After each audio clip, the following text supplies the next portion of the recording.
नमस्ते दोस्तों, आज करंट अफेयर्स में देखते हैं आर्मेनिया अजरबैजान विवाद अथवा नारगोनो काराबाग विवाद। यह टॉपिक जो है जीएस फर्स्ट पेपर के सेकेंड सेक्शन जो करंट अफेयर्स का है, बीपीएससी मेंस के फर्स्ट पेपर जीएस के सेकेंड सेक्शन में करंट अफेयर्स में ये टॉपिक आ सकता है। उसके लिए ये महत्वपूर्ण है। अभी जो विवाद पैदा हुआ था आर्मेनिया अजरबैजान के बीच में, तो उसमें ये क्वेश्चन आ सकता है। तो आर्मेनिया अजरबैजान के बीच में एक नारगोनो काराबाख स्वायत्त क्षेत्र है जिसमें ईसाई मूल के लोग रहते हैं और तुर्की मूल के मुसलमान रहते हैं। तो यह क्षेत्र जो है दक्षिण पश्चिम अजरबैजान में स्थित एक पहाड़ी क्षेत्र है जो कि लगभग 4400 वर्ग किलोमीटर क्षेत्र में फैला हुआ है। यह अजरबैजान और आर्मेनिया के बीच स्थित है। चूँकि अजरबैजान के सीमा के थोड़ा सा भीतर है, इसलिए इसको अजरबैजान में ही माना जाता है। और चूँकि यहाँ ईसाई मूल के लोग ज़्यादा रहते हैं, इसलिए इसे स्वायत्त क्षेत्र के रूप में घोषित कर दिया है। आर्मेनिया और अजरबैजान के बीच विवादित नारगोनो काराबाख क्षेत्र आर्मेनिया की अंतर्राष्ट्रीय सीमा से केवल 50 किलोमीटर दूर स्थित है और आर्मेनिया समर्थित कुछ स्थानीय अलगाववादी सैन्य समूहों ने कुछ क्षेत्रों पर कब्जा किया हुआ है। इस क्षेत्र में परंपरागत रूप से आर्मेनियाई मूल के ईसाई और तुर्की मूल के मुसलमान रहते हैं। इसमें विवाद पहले से ही चला आ रहा है कि यह जो वर्तमान नारगोनो काराबाख क्षेत्र है, इसको लेकर आर्मेनिया और अजरबैजान के बीच विवाद का प्रारंभ 1918 में हो गया था, जब ये दोनों देश रूसी साम्राज्य से स्वतंत्र हुए थे। 1920 के दशक में दक्षिण काकेशस में स्थित है ये सोवियत शासन लागू किया गया था। 1920 में यहाँ पर सोवियत शासन लागू किया गया था। तत्कालीन सोवियत सरकार ने लगभग 95% आर्मेनियाई आबादी वाले नारगोनो काराबाख क्षेत्र को अजरबैजान के भीतर एक स्वायत्त क्षेत्र के रूप में बना दिया था। वर्ष 1988 में अजरबैजान की सीमाओं के भीतर स्थित होने के बावजूद नारगोनो काराबाख की विधायिका आर्मेनिया में शामिल होने का प्रस्ताव पारित कर दिया। वर्ष 1991 में सोवियत संघ का विघटन हो गया था और नारगोनो काराबाख स्वायत्त क्षेत्र ने एक जनमत संग्रह कराया और जनमत संग्रह के द्वारा अपने को स्वतंत्र घोषित कर दिया। लेकिन अजरबैजान ने इस जनमत संग्रह को मान्यता नहीं दिया। सोवियत संघ के विघटन के साथ ही रणनीतिक रूप से महत्वपूर्ण इस क्षेत्र को लेकर आर्मेनिया और अजरबैजान के बीच भी युद्ध की शुरुआत हो गई थी। अभी वर्तमान में जो युद्ध जुलाई अगस्त सितंबर में हुआ है, तो इसका प्रभाव देखते कि अंतर्राष्ट्रीय समुदाय पर और भारत पर क्या क्या होगा और हुआ है। तो पहला जो जब किसी दो देश के बीच में युद्ध होता है, सैनिक संघर्ष होता है, तो पहला जो प्रभाव होता है वो अस्थिरता का होता है। तो उस क्षेत्र में अस्थिरता आ गई थी। दक्षिण काकेशस क्षेत्र पहले से ही कोरोना से बुरी तरह प्रभावित था और यह दोनों क्षेत्रों के बीच में यदि दोनों क्षेत्रों के बीच में सैनिक संघर्ष लंबा खींच जाता तो इस क्षेत्र को और अस्थिर कर सकता था। नागरिकों पर क्या प्रभाव होगा? तो इन विवादित क्षेत्रों में सैकड़ों नागरिक बस्तियां हैं। जैसा कि आप जानते हैं कि इसमें ईसाई और मुसलमान दोनों रहता है। तो अजरबैजान ने सीधे ईसाई बस्तियों पर रॉकेट लॉन्चर से हमला शुरू कर दिया था, जिससे बहुत सारे नागरिक की मृत्यु भी हुई थी और पलायन के लिए भी मजबूर होना पड़ा था। यदि यह युद्ध लंबा खींच जाता तो पलायन की समस्या उत्पन्न हो जाती, जैसे सीरिया में हुआ था कि सीरिया में संघर्ष होने पर बहुत सारे सीरिया के जो नागरिक थे वह पश्चिमी यूरोप की तरफ पलायन कर गए थे। इसका आर्थिक प्रभाव क्या होगा? तो यह क्षेत्र जो है नारगोनो काराबाख क्षेत्र, यह क्षेत्र तेल और गैस संसाधनों से समृद्ध है। जब ऐसा क्षेत्र होता है जहाँ तेल और गैस संसाधनों से संपन्न होता है, तो पश्चिमी देश और विकसित और महाशक्तियाँ जो हैं वो सभी यहाँ पर अपना अपना प्रभुत्व स्थापित करने की कोशिश करते हैं और यह क्षेत्र विवाद का बिंदु बन जाता है। अब यही प्रभाव यहाँ भी अजरबैजान और आर्मेनिया के बीच क्षेत्र में भी हो गया। अजरबैजान तेल और गैस का महत्वपूर्ण निर्यातक है और यह यूरोप और मध्य एशिया को तेल और गैस की आपूर्ति भी करता है, निर्यात करता है।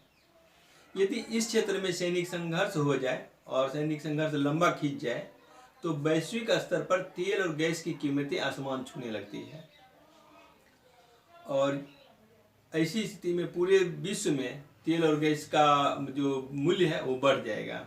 और भारत का आप जानते हैं कि जीडीपी का अधिकांश हिस्सा तेल और गैस के आयात पर जाता है, तो भारत पर भी इसका विपरीत रूप से प्रभाव पड़ जाता।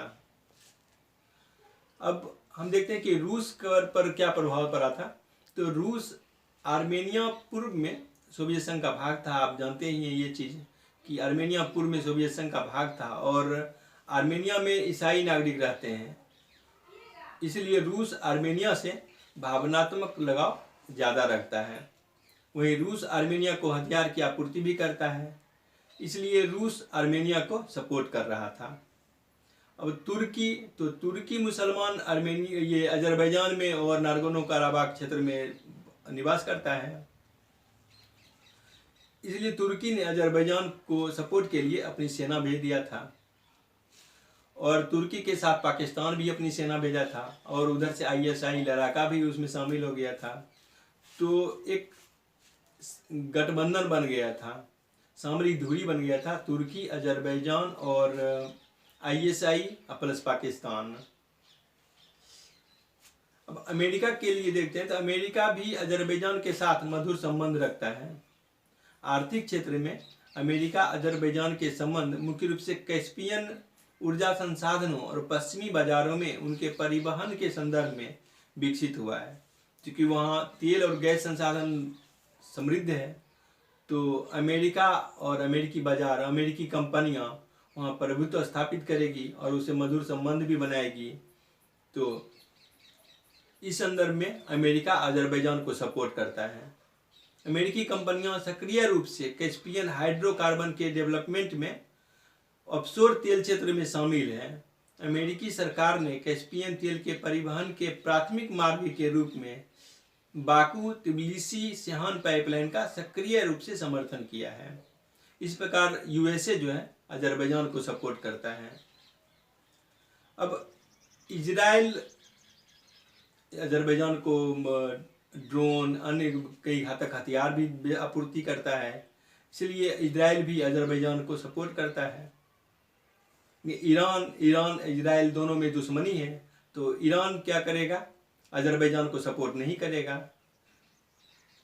और अजेरी अल्पसंख्यक ईरान में वास करता है, तो ईरान अजरबैजान को यहाँ पर सपोर्ट नहीं करेगा। तो एक गठबंधन बन जाता है, दो विपरीत ध्रुव बन जाता है और दोनों एक दूसरे के विरुद्ध सैनिक संघर्ष को हवा देने लगता है। अब हम देखते हैं कि भारत पर क्या प्रभाव पड़ेगा। तो हाल के वर्षों में भारत आर्मेनिया संबंध में वृद्धि देखी गई है। आर्मेनिया ने मार्च 2020 में भारत से स्वाति सैन्य रडार को खरीदा है। कई भारतीय छात्र आर्मेनिया के चिकित्सा विश्वविद्यालय में पढ़ाई करते हैं। अभी हाल के वर्षों में आर्मेनिया में भारतीय श्रम प्रवासियों के प्रवाह में भी वृद्धि हुआ है। आर्मेनिया के लिए भारत इसलिए भी महत्वपूर्ण है क्योंकि एक गठबंधन जो सेना का बन गया था, अजरबैजान, पाकिस्तान, तुर्की, तो अजरबैजान, पाकिस्तान, तुर्की के बीच सामरिक दूरी बनने के कारण भारत आर्मेनिया के द्वारा उसे प्रतिसंतुलित कर सकता है। और आर्मेनिया भी, चूँकि भारत पाकिस्तान दुश्मन है, तो आर्मेनिया भी भारत के द्वारा इस गठबंधन को प्रतिसंतुलित कर सकता है। जब भारत सरकार ने जम्मू कश्मीर में धारा 370 को समाप्त किया था, तो अजरबैजान ने पाकिस्तान का समर्थन किया था, जबकि आर्मेनिया भारत का समर्थक रहा है और हमेशा भारत को ये इस संदर्भ में भी धारा 370 को हटाने में भी समर्थन किया था। इस प्रकार भारत आर्मेनिया के द्वारा पाकिस्तान को प्रतिसंतुलित कर सकता है। अब पाकिस्तान को देखते हैं अन्य बिंदुओं में कि पाकिस्तान अजरबैजान की स्थिति का पूरा समर्थन करता है। अब तक स्वतंत्र राज्य के रूप में आर्मेनिया को मान्यता नहीं दिया है, जबकि इसने अजरबैजान को स्वतंत्र होते ही तुरंत में मान्यता दे दिया था, लेकिन आर्मेनिया को अब तक नहीं दिया है। तो चीन के संदर्भ में देखते हैं तो चीन काकेशस क्षेत्र में तेजी से सक्रिय हो गया है। आर्मेनिया के साथ आर्थिक, राजनीतिक और सैन्य समझौतों पर हस्ताक्षर कर रहा है। आर्मेनिया भी चीनी बेल्ट और रोड प्रोजेक्ट में भागीदार है। फिर भी चीन इस संघर्ष में, अभी का जो अजरबैजान और आर्मेनिया के बीच संघर्ष हुआ है, उसमें चीन अजरबैजान को सपोर्ट करता है। तो इस प्रकार इसको हम व्याख्या कर सकते हैं और आप निष्कर्ष अच्छा से आप इसमें लिखेंगे कि बढ़ता पाकिस्तान और दक्षिण काकेशस क्षेत्र में चीन तुर्की का प्रभाव भारत के लिए चिंता का विषय है। इसलिए दोनों देशों के साथ, आर्मेनिया और अजरबैजान के साथ भारत को मधुर संबंध बनाना महत्वपूर्ण है। और जब दोनों के साथ संबंध मधुर बनाने के लिए इसे गुटनिरपेक्षता की नीति का पालन करना महत्वपूर्ण हो जाता है। और भारत हमेशा किसी गुट में शामिल नहीं होता है। जब दो देशों के बीच संघर्ष होता है तो भारत बाहर ही रहता है, और भारत यूनाइटेड नेशन के पॉलिसी को समर्थन करता है, और यूनाइटेड नेशन के द्वारा जो शांति प्रस्ताव दिया जाता है उसका समर्थक रहा है। तो इस प्रकार आप भविष्य की संभावनाएं क्या होगा, इसके साथ आपको निष्कर्ष लिखना है, और किसी आप भावना में आपको नहीं बहना है। दोनों देशों के बीच गुण दोष के आधार पर आपको वर्णन करना है, और आप किसी चीज़ में शामिल नहीं हो सकते हैं। तो इस प्रकार आप इसको हल करेंगे। और वीडियो अगर आपको पसंद आया हो तो लाइक कीजिएगा, और कहीं डाउट होगा तो कमेंट कीजिएगा, और वीडियो का अगला नोटिफिकेशन पाने के लिए आप सब्सक्राइब कीजिएगा। Thank you.